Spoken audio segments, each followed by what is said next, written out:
Imagine working full-time, doing everything right, earning more than your parents ever did, and still realising you may never own a home.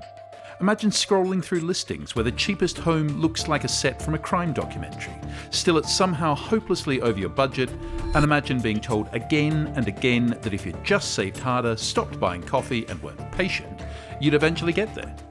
But the numbers tell a very different story. House prices in Australia have tripled since 1990, while wages have crawled up just 50%. And if trends don't change, it could take another 70 years, almost an entire lifetime, just to return to the affordability levels your parents enjoyed in the year 2000. So the question we need to ask is simple. How do you buy a home in a system that no longer wants you? Today we're asking the question almost every young and middle-class Australian now whispers under their breath. Why does owning a home feel impossible unless you're already rich, born into wealth, or waiting on an inheritance?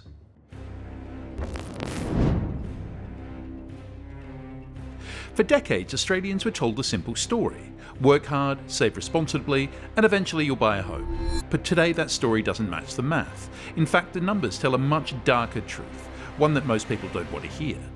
Let's start with a headline figure that explains almost everything. The median capital city house price is now 12.8 times the average Australian income. To put that back in perspective, rewind to the year 2000. Back then the ratio was 6.5 times income. Affordability has completely broken. The housing market didn't just drift upward, it disconnected from the reality of Australian wages. And it gets worse. Economists often talk about long-term rebalancing, the idea that wages will eventually catch up. So researchers modelled a hypothetical. What if house prices only rise at 2.5% a year, the Reserve Bank's inflation target, and wages grow at 3.5%? Surely that'd help, right? Well, no. Even in that optimistic scenario, one that Australia has not consistently achieved in decades, it would take 70 years just to return to the affordability levels of the early 2000s. 70 years. That means somebody born today might see affordability return around about the time they retire. And while those long-term numbers are shocking, the short-term realities are even more brutal.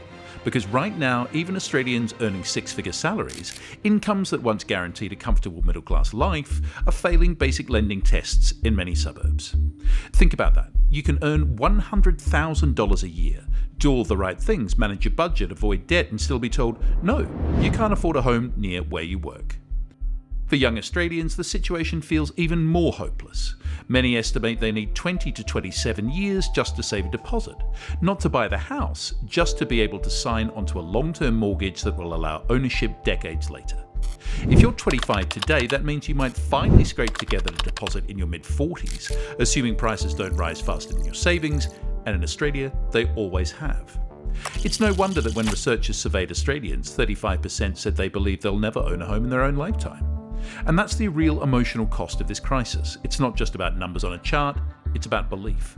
The belief that if you work hard, you can get ahead. The belief that home ownership is achievable.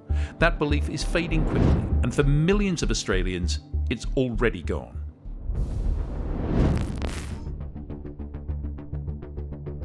Of course, Australia's housing crisis didn't appear out of thin air. It was built, or rather not built, over decades. At its core is a simple truth. We don't construct enough homes, and we haven't for years. Every economist in the country keeps repeating the same blunt messages: build, baby, build. And here's the twist. Australia can't build enough, even when it wants to. Let's start with zoning. Imagine a map of a city divided into tiny boxes, each one wrapped in red tape. Zoning determines what can be built where, and in Australia it often says, not here. Large sections of our biggest cities are locked behind restrictive rules that only allow low-density housing. Next, planning delays. Anyone who has ever tried to renovate a house knows how slow the process can be. Now imagine that delay multiplied by thousands of homes, thousands of approvals across every council in the country. Then of course there are NIMBY resistance, not in my backyard. Whenever someone proposes new apartments, higher density or a subdivision, local groups push back. They fear traffic, noise, shadows and anything that disrupts the status quo. The result? Precious years lost in objections, revisions and hearings. Even when we do approve projects, there's another trap: infrastructure that hasn't kept up. You can't just drop 20,000 new homes in a suburb with one road, no rail and a school with 12 parking spots. For decades, the population has grown faster than the infrastructure that supports it. This mismatch kills new development before it even begins. And now, a newer crisis: construction insolvencies. Builders are collapsing at record rates because material costs have exploded. Construction contracts were fixed and margins have vanished. Hundreds of approved developments were suddenly frozen because the builders simply stopped answering the phone. All these pressures combine into one brutal reality. Australia is a low-bill, high-price economy. We create less new housing per capita than many similar nations, and we pay more for it. If you want to see what successful reform looks like, look across the Tasman Sea. Auckland rezoned major parts of the city, unlocking more median density housing. The result? A surge of supply and a moderation of price growth. Meanwhile, Australia keeps announcing ambitious national housing targets. But the sad truth is that approvals are collapsing, not rising. Councils are rejecting more proposals, builders are walking away, and timelines are blowing out. This is the engine of the crisis: chronic undersupply. When demand runs ahead of supply for long enough, prices can only go one direction: up. And the people who benefit most from that upward pressure? Well, that takes us to the next chapter.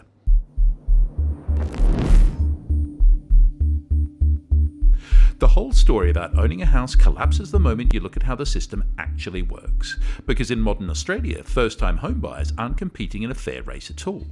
At the centre of this imbalance are two policy settings that quietly reshape the entire market: negative gearing and capital gains tax discounts.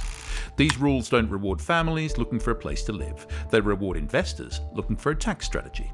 Negative gearing allows investors to use their losses to reduce their taxable income. Imagine buying a property when the rent doesn't cover the mortgage, and instead of that being a problem, it becomes a tax advantage. It's like the system whispers, "Don't worry if it's losing money now, the tax office will take the blow." Then comes the capital gains tax discount. Pay tax on only half the profit when you eventually sell. Put those two together and you get a powerful message from the tax code: buy as many properties as you can, the system has your back. Now compare that to a young couple trying to buy their first home. No tax offsets, no deductible losses, no ability to leverage a property portfolio, just ordinary wages, a rising cost of living, and a desperate attempt to scrape together a deposit. It's no surprise that since the year 2000, home ownership rates has dropped from around 70% to the low 60s. So where did that missing 10% go? Well, it didn't vanish, it just transformed into investment properties. Properties that once would have gone to young families are now sitting inside investor portfolios, often bought with borrowed money and protected by tax benefits. This gives investors three huge advantages. First, they can borrow more. Banks love investors with multiple incomes and equity to leverage. Second, they can absorb losses. A young family can't afford negative cash flow. An investor shrugs it off, the tax deduction softens it. Then they can outbid younger buyers. Imagine showing up at an auction with your life savings next to someone who already owns 4 properties and is borrowing against them. The shift has quietly created a 3-tier class structure in Australia. At the bottom sits the renting class, a group that lives in constant motion, moving from lease to lease, coping with inspections, rental hikes and insecurity. Picture a young couple walking through yet another rental inspection, knowing they might have to do the same thing again in 6 months. Then comes the homeowner class, the group that made it in, but only just. They're stable, but stretched thin. Their home brings security, but also pressure. 30-year mortgages, rising repayments, and very little financial breathing room. And above both sits the landlord class, the group whose wealth grows fastest. But even that isn't the biggest shift happening in Australia, because now for millions of young people, owning a home depends on something far more uncomfortable than their income.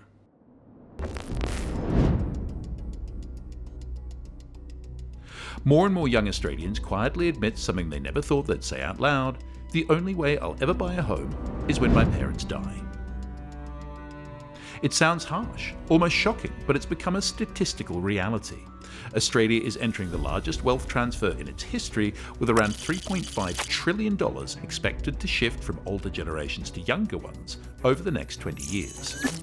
On average, each inheritance will be roughly $320,000, a life-altering amount in a housing market where deposits alone can cost hundreds of thousands of dollars. But inheriting money isn't a plan, it's luck, and relying on it creates a strange emotional tension that previous generations never had to carry. Some young people feel relieved knowing help will come eventually. Others feel anxious, guilty, or even resentful. Imagine looking at your parents and knowing the only path to stability is tied to their absence. It twists something deep inside you. And it doesn't end there. Families argue about it, siblings fight over expectations, partners compare backgrounds. Inheritance, once a quiet afterthought, is now a central financial strategy, and it's destabilising relationships as much as it's reshaping the housing market. But the sharpest divide is between those who expect to inherit and those who know they never will.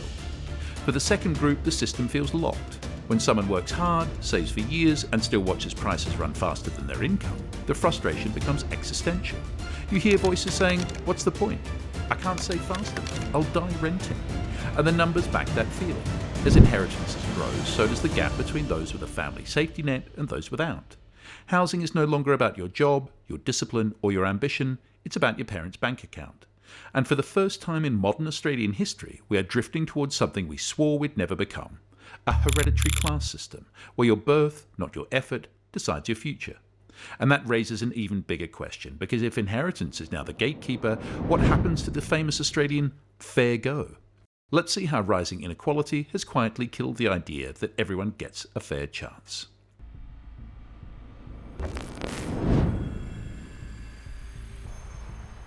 Australia likes to imagine itself as an egalitarian country, a place where hard work matters more than background, and where everyone starts from roughly the same line. But if you look at the last 40 years of economic data, the picture is unmistakably different. Inequality, in wealth, in income, and even in consumption, has been rising steadily for decades. A big part of that story is wages. The share of national income going to workers is now at a 60-year low. Think about that for a second. For 6 decades, Australia's workers have never received a smaller slice of the country's economic pie than they do today. When wages fall behind and prices leap ahead, the gap between people widens, and the wider that gap gets, the more it locks people into a situation they're born into. Australians often believe we have high social mobility, that moving up is normal, and that family background matters less here than in other countries. But the data says the opposite. Economists measure this using something called intergenerational income elasticity. To calculate this figure, you run a regression on the logarithm of the younger generation's income. Never mind, you don't need to know the formula.